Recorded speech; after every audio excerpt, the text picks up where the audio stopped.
Yes മക്കളെ, SCRT model question paper set 3 ഒന്നാമത്തെ ക്വസ്റ്റ്യനിലേക്ക് നമ്മൾ കിടക്കാണ്. ശ്രദ്ധിച്ചിരിക്കുക. കെമിസ്ട്രി കുറച്ച് ടഫായിരുന്നു, അതുകൊണ്ട് തന്നെ ശ്രദ്ധിച്ചിരുന്ന് പഠിച്ചേ പറ്റൂ. CHO ഫില്ലിംഗ് ദ ബ്ലാങ്ക്സ് ആണ്. CHO എന്ന് പറഞ്ഞാൽ ആൽക്കനാൾ ആണെങ്കിൽ CO എന്ന് പറഞ്ഞാൽ എന്താണെന്നാണ്? ആൽക്കനാൾ. CHO എന്ന് പറഞ്ഞാൽ ആൽഡിഹൈഡ് ആണല്ലേ? CHO എന്ന് പറഞ്ഞാൽ ആൽഡിഹൈഡ് ആണ്. ആൽക്കനാൾ, മെത്തനാൾ, എത്തനാൾ, പ്രൊപ്പനാൾ, ബ്യൂട്ടനാൾ, പെന്റനാൾ, ഹെക്സനാൾ, ഹെപ്റ്റനാൾ, നൊണ്ണനാൾ, ഡെക്കനാൾ. റെഡി അല്ലേ? ആൽക്കനാളുകൾ എന്നറിയപ്പെടും. അപ്പൊ CHO ഗ്രൂപ്പുകൾ ആൽക്കനാളുകൾ എന്നറിയപ്പെടുമെങ്കിൽ CO ഗ്രൂപ്പുകളെ മക്കളെ എന്താണ് പേര് വിളിക്കുക?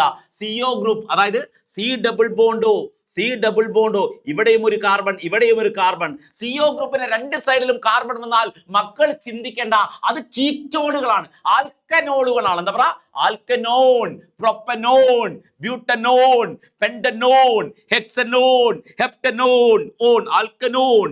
അപ്പൊ CO ഗ്രൂപ്പുകൾ വന്നാൽ അതിനെ വിളിക്കുന്ന പേരെന്താ? ആൽക്കനോളുകൾ എന്ന് വിളിക്കും. ആൽക്കനോണുകൾ. അടിപൊളി. അടുത്ത ക്വസ്റ്റ്യൻ.